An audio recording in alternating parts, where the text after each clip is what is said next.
بسم اللہ الرحمن الرحیم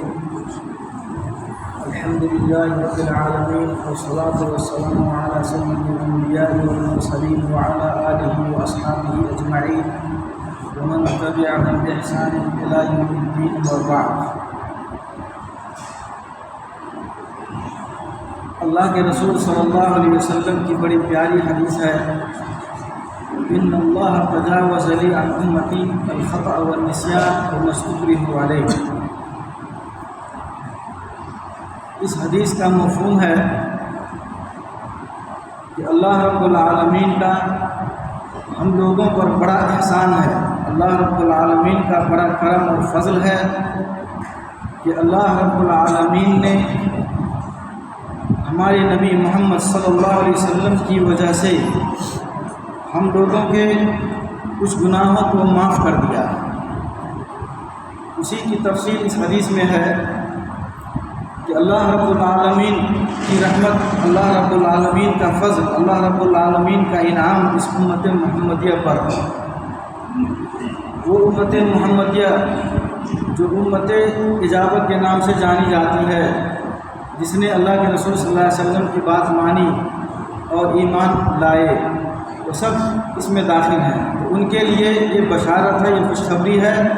اور وجہ اللہ کے رسول صلی اللہ علیہ وسلم ہے،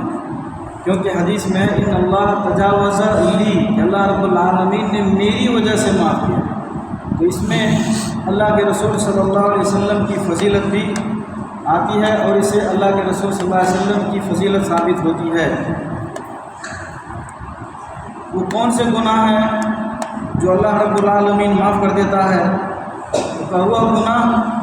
جو غلطی سے سرزد ہو، انسان کا اس میں اپنا کوئی ارادہ نہ ہو، بلا قصد اس سے اگر کوئی گناہ سرزد ہو جاتا ہے تو اللہ رب العالمین اس کا مواخذہ نہیں کرے گا، اسے اپنی گرفت اور پکڑ میں نہیں لے گا، وہ گناہ اس پر لکھا نہیں جائے گا۔ اسی طرح وہ گناہ جو بھول چوک سے ہو جائے، انسان کو پتہ ہے کہ یہ گناہ ہے، لیکن بھول چوک سے اسے گناہ سرزد ہو جائے، تو بھول چوک سے جو گناہ سرزد ہو جاتا ہے تو اس کا بھی مواخذہ اللہ رب العالمین نہیں کرتا ہے، اسے بھی اللہ رب العالمین معاف کر دیتا ہے۔ جیسا کہ قرآن میں بھی ہے، ربنا لا تؤاخذنا ان نسینا او اخطأنا، اے ہمارے پروردگار اگر ہم سے بھول چوک ہو جائے، ہم سے غلطی ہو جائے تو ہمارا مواخذہ نہ کرنا۔ مسلم شریف کی حدیث میں ہے قد فعلت، ہم نے ایسا کر دیا۔ جو گناہ غلطی سے سرزد ہو جائے یا بھول چوک سے سرزد ہو جائے، اللہ رب العالمین اسے درگزر کر دیتا ہے، معاف کر دیتا ہے، اور معاف کرنے کا مطلب یہ ہے کہ اس کے اوپر اس کا گناہ لکھا نہیں جاتا۔ اسی طرح سے تیسری چیز ہے وہ مستکرہ علیہ،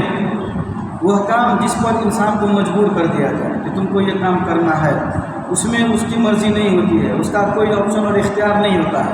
اس کا ارادہ کرنے کا نہیں ہے، اس کا کوئی مقصد نہیں ہے وہاں میں، بلکہ زبردستی اسے کروایا جا رہا ہے،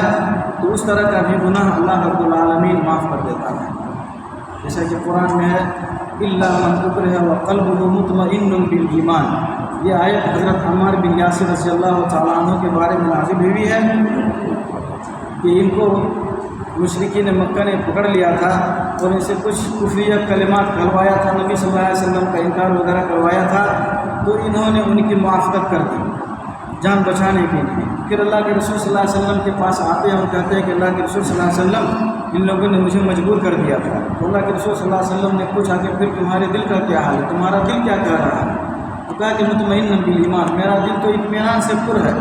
میرے دل میں ایمان ہی ایمان ہے۔ تو اللہ کے رسول صلی اللہ علیہ وسلم نے کہا کہ تب کوئی حرج نہیں، اگر دوبارہ تمہارے ساتھ ایسا کرے تو تم دوبارہ بھی اس طرح کی گفتگو کر سکتے ہو اپنی جان بچانے کے لیے، بشرطے کہ تمہارا دل ایمان سے مطمئن ہونا چاہیے۔ اس لیے اگر ہم مومن ہیں، ہمارا ایمان ہے، اور اگر کسی نے ہمیں مجبور کر دیا کسی کام کرنے کے لیے جو ہمیں نہیں کرنا چاہیے اور وہاں ہماری مرضی نہیں ہے، ہمارا کوئی اختیار نہیں ہے، تو اس طرح کا بھی گناہ اللہ رب العالمین معاف کر دیتا ہے۔ تو یہاں معاف کرنے کا جو تعلق ہے وہ گناہ لکھنے، سزا دینے سے متعلق ہے کہ سزا اس کو نہیں ملے گی، اللہ رب العالمین ایسے بندوں کو سزا نہیں دے گا، لیکن اگر دھوکے سے بھول چک سے اگر کسی نے کسی کا سامان ضائع کر دیا، برباد کر دیا، چوٹ پہنچا دیا، تو وہاں پر اس کو معاوضہ دینا پڑے گا۔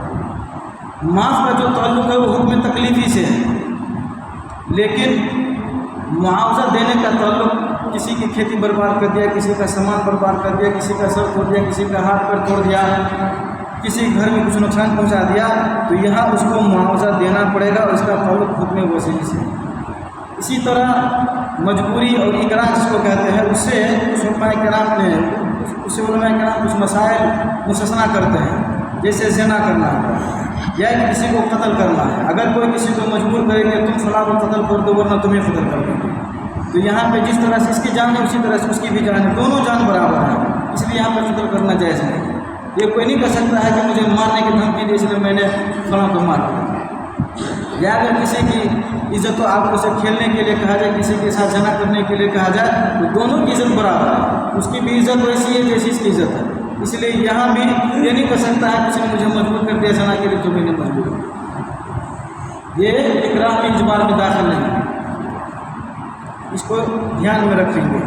اس حدیث کا یہ مختصر مفہوم تھا۔ اللہ رب العالمین سے دعا ہے کہ اللہ رب العالمین ہم لوگوں کو اللہ کے رسول صلی اللہ علیہ وسلم کے نیک امتوں میں سے بنائے، اور اللہ کے رسول صلی اللہ علیہ وسلم کے طور طریقے کے مطابق زندگی گزارنے کی توفیق عطا فرمائے۔ آمین۔